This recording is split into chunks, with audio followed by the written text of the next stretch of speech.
Hello, Algebra 2 world. We are today talking about, and pre-calc if you're watching this, but we are talking today about expanding binomials using the binomial theorem.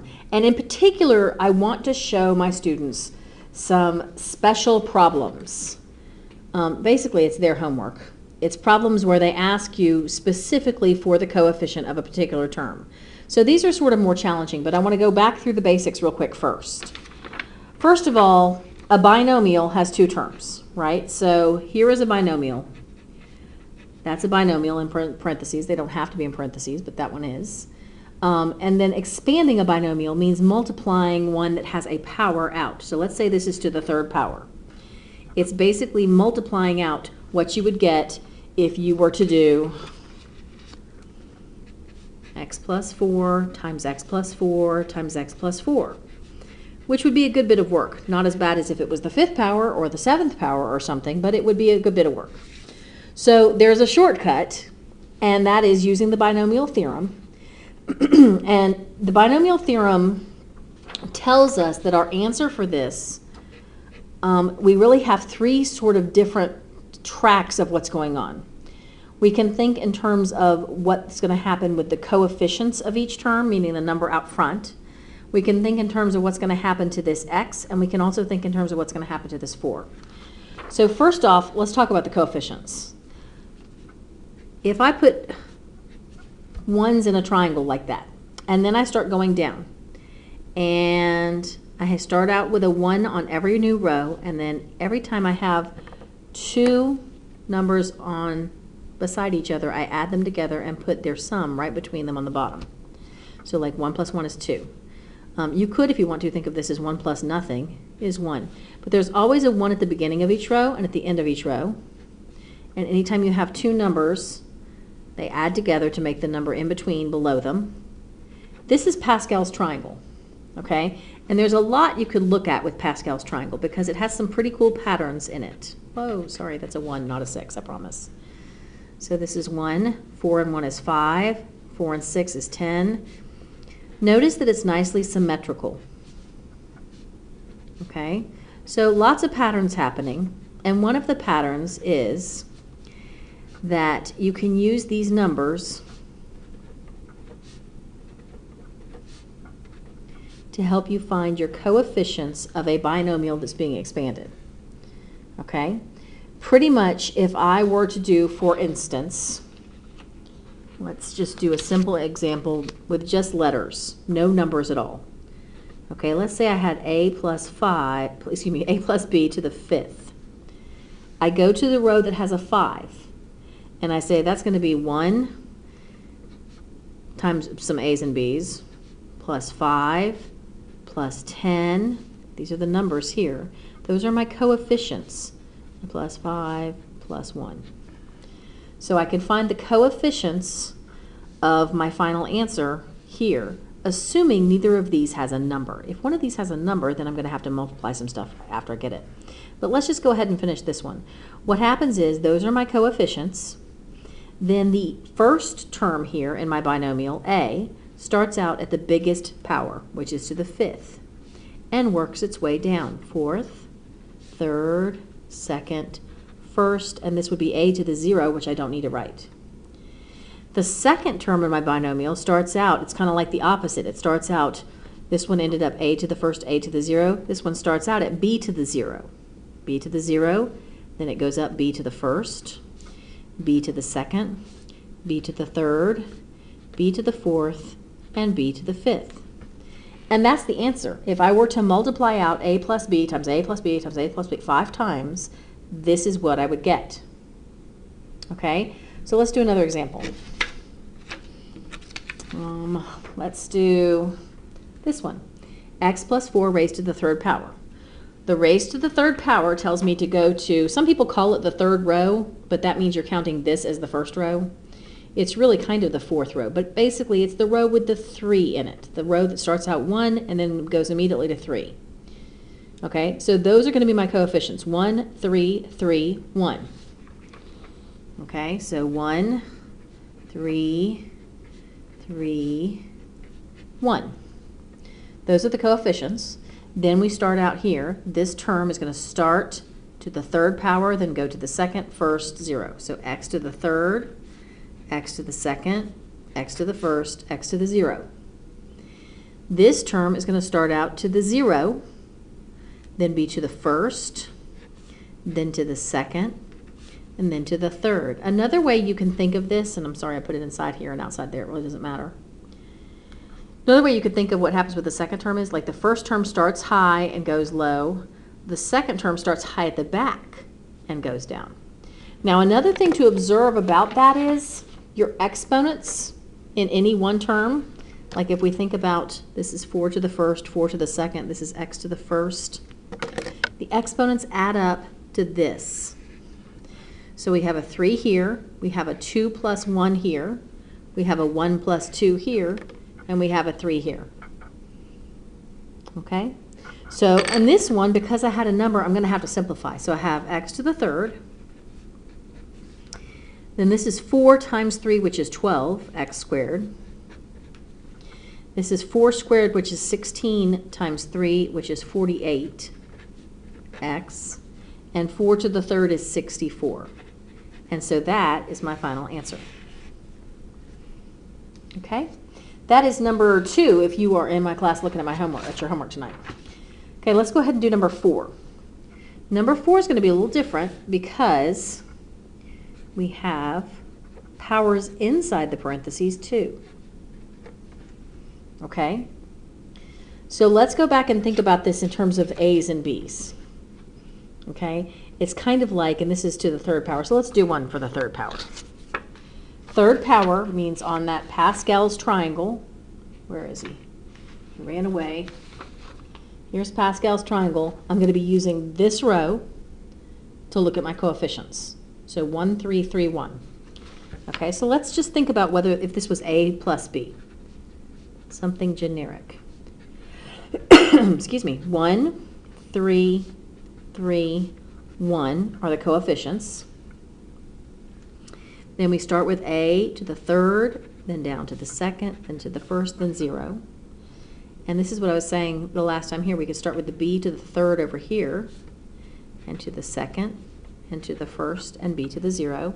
So my answer is A to the third plus 3A squared B to the first, 2 plus 1 makes 3, plus 3AB squared plus B cubed. So that's my answer. Okay, so really, in this situation, it's like my A is x cubed and my B is y to the second. Okay, so again, because it's the power of 3, my coefficients are going to be 1, 3, 3, 1.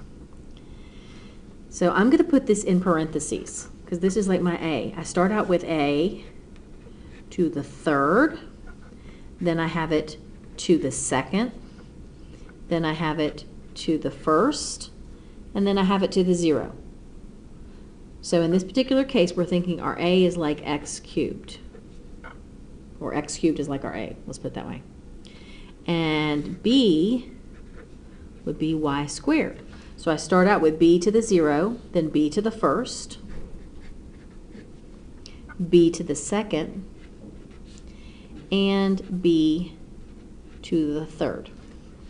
All right, so I need to simplify this now. So I've got, when we have an exponent inside the parentheses and one outside, we multiply them. So this is x to the 9th plus 3x to the 6th. And I want you to notice this because something like this is going to come back later in a problem.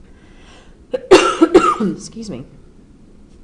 Plus 3x cubed, this is y to the 4th. And y squared to the 3rd is y to the 6th. Now notice, these exponents no longer add up to 3 down here. They did here. It was these right here that added up to 3. This 3 and 2 and 2 and 1 here, and 1 and 2 here, and this 3. But if you have something, if you're squaring something that already has an exponent, it's not going to come out to be something that fits neatly into your plan like that. It's going to come out a little bigger. Okay? So that is my answer for, on our worksheet, I believe that's number 4. Now here's what I want to look at with you. We talked about how we can think of this as having a formula for each term, and that formula is this. Do not freak out and run away. I'm going to explain it. Okay, here's what the formula is talking about. It's saying if I have a plus b to the n power, then each term, whatever term I'm on, is going to be like this. We actually use something called summation notation, and we could write a formula for this using summation notation, but we're not going to get into that right now. If you are doing that, if you're in another class watching that, we could say that a plus b all raised to the n is the sum from k is 0 to n of a to the n minus k, b to the k. My students, do not be alarmed that you don't understand that. If you do, great. All right, so each term we could think of as following this format, this formula. The n is the power we're raising that whole binomial to. So that goes here.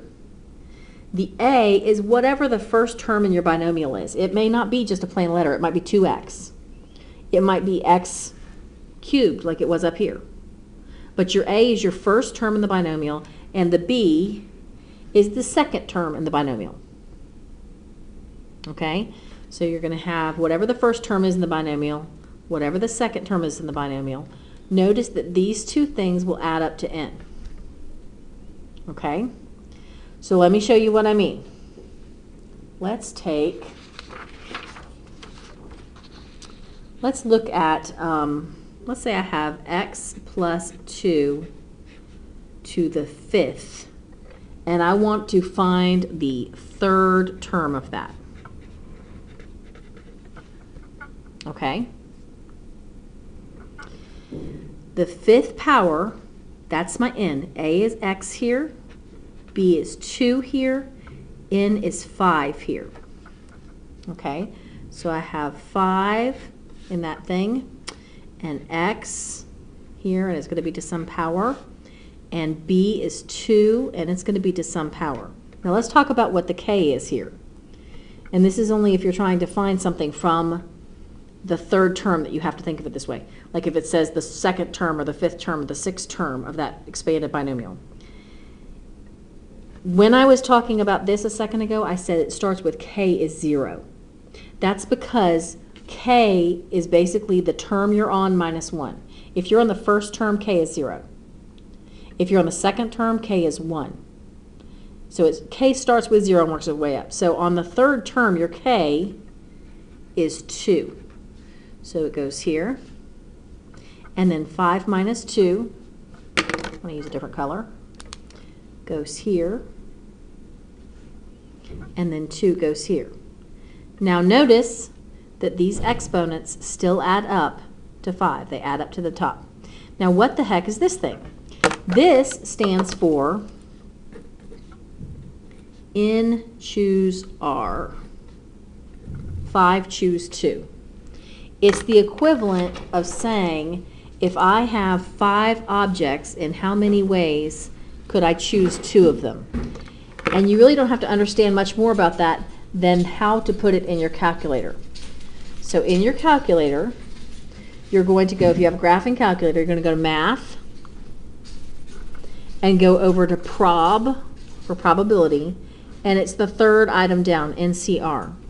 And I'm going to put 5, 2 in, and get 10. There are 10 ways, if I have 5 items, let's say I have 5 paintings, and I want to send 2 of them to my Aunt Jenny. There are 10 ways to choose which 2 I send. Okay? That's really what that means. But all we need to know is that's going to give me that number, the same number that I would have found. Where did I put it? Pascal's triangle is what I'm looking for. Come on, buddy. Show your face. I didn't even go anywhere. Where is he? Oh, he's on the back of the sheet. This is the same number that I'm going to find. K is 0, K is 1, boom. The third term, first term, second term, third term. It has that coefficient of 10. That's what we just were finding by doing that. Okay? Now here's something that's interesting about this. I can do 5, choose 2, or 5, choose 3, and I'll get the exact same answer. Exactly the same answer. And that's because Pascal's triangle is symmetrical. This is 5, choose 2, this is 5, choose 3. It doesn't matter. Either way, you're going to get 10. So if I have a 2 here, and 2 and 3 add up to 5, then I could put a 3 there instead. It'd be fine. I can use either one of these exponents. So I've got 10 times x to the third times 2 squared is 4. So this is going to be 40x cubed. That's the same thing you would get if you went ahead and expanded this and then looked for what is the third term. Okay? Sometimes, like with a simple one like this, it might be faster just to expand it. But it helps to understand that formula, especially excuse me, when you're asked a question that is a little bit more specific to a special term. For instance, okay, I'll go like this so we can see that formula. Number 6 on the worksheet that my students are doing for homework tonight says, it's not very well focused, I'm sorry, find the coefficient of x to the 4th in the expansion of x plus 2 quantity to the 8th. Okay, so x plus 2 to the 8th means that a, our a is x, our b is 2, our n is 8. Excuse me. If I'm looking for what is the coefficient of x to the 4th, I don't know which term that's going to happen in. So I don't know what k is. And I don't need to. That's fine. I'm just going to start filling in the things I do know. I know n, I know that a is x, and I know that b is 2. If I'm asked, I want to know the coefficient of x to the 4th, I have to look at this and say, how am I going to get an x to the 4th? The only way I'm going to get an x to the 4th is by putting a 4 right here. Right? That's how we're going to have an x to the 4th on our final answer, because that's the only place there's an x. If there's a 4 right here, and these two exponents have to add up to this one, then there's got to be a 4 right there. And we just said that this could be either one of those. So I'm going to make it a 4, clearly, because that's my only option here. So in my calculator, I'm going to do 8, choose 4, math, over to probability, went too far, number 3, 8, 4. If you're doing this on an older graphing calculator, you actually have to be at the home screen, put the number 8 in, then go to math and go to the NCR, and then press that button. It'll take you back to the home screen to type 4. So that's 70. So this is 70, x to the 4th, and then 2 to the 4th is 16. So I'm going to have to multiply 70 times 16 to find out that in that term it's going to be 1120 x to the 4th. So if we want the coefficient of x to the 4th, that's it, 1120. Okay, now the main reason I'm being very careful about how to fit this to the formula, I'm not a big formula person. I'm not a big person on following the formula as much as, because a lot of times following a formula doesn't mean much in terms of knowing the math. It means you can plug in where you're told to plug in. Excuse me. And a lot of times it's preferable to actually know the math. But on these, they're going to get kind of messy. They're going to get pretty complicated. So let's make sure we can use the formula, because we're going to have to rely on the formula pretty heavily when we get into harder ones. So let's go to number 8.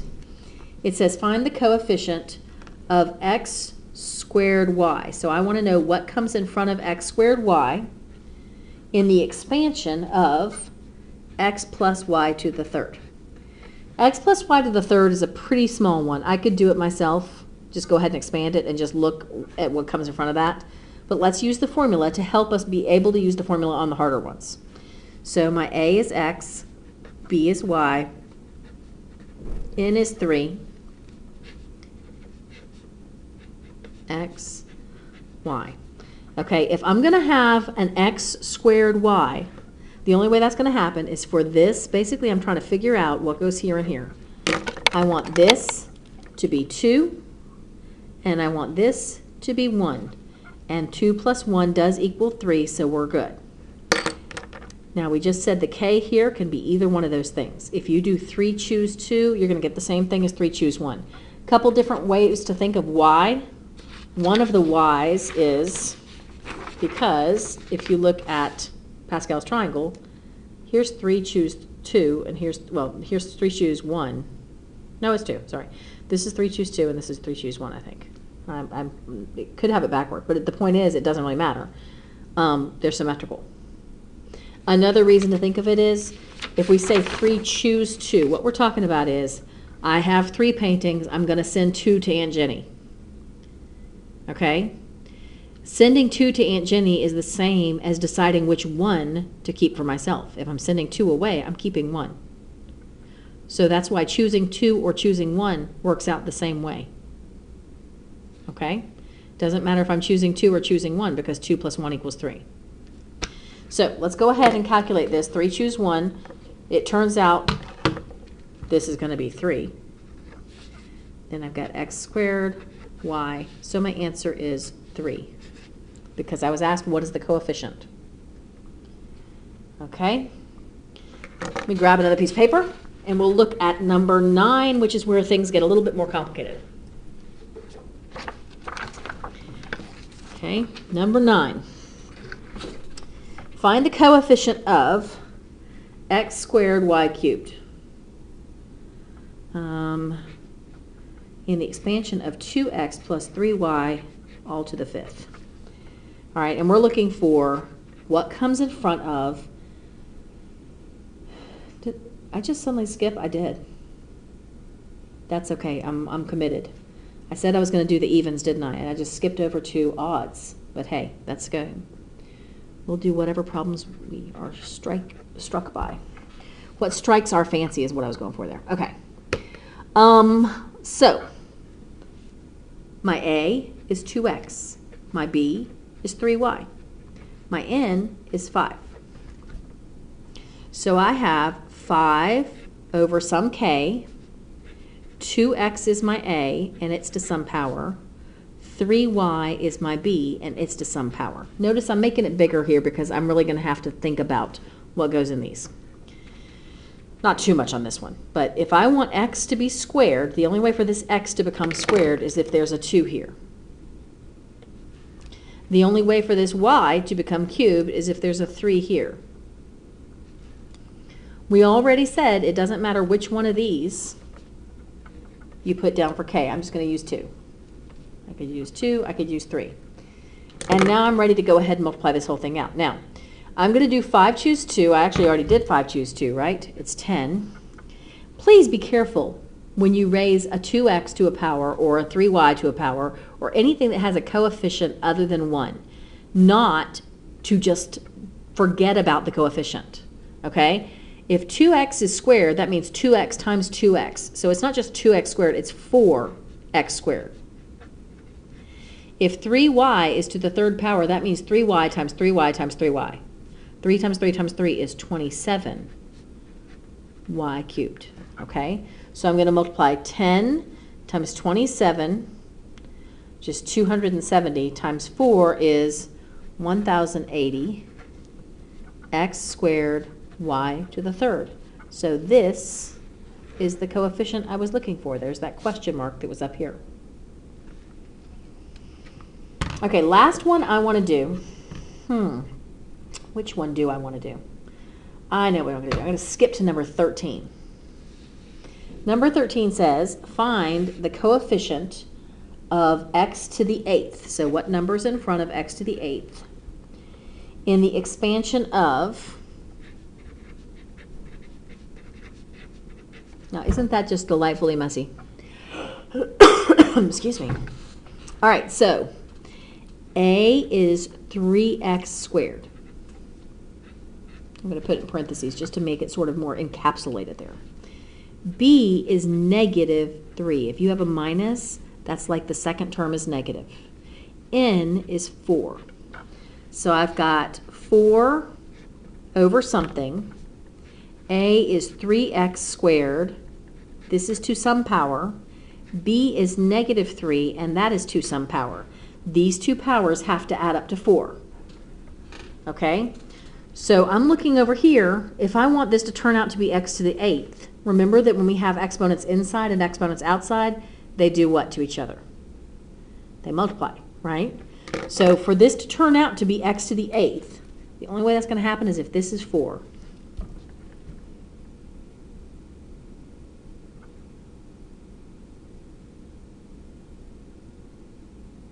Okay?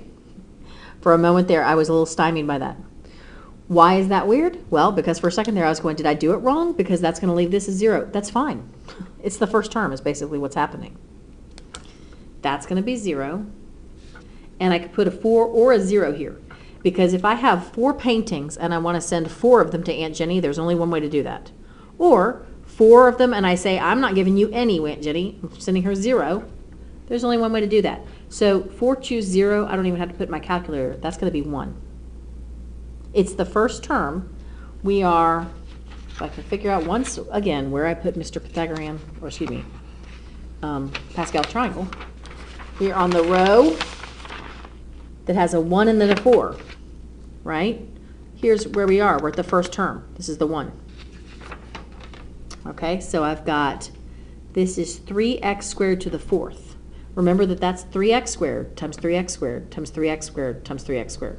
So it's 3 to the 4th, which is 81, x to the 8th. And then this is to the 0. Anything to the 0 power is just 1. You don't have to write that. I don't have to write either one of these ones. The answer is going to be 81. And I think I'm going to stop there.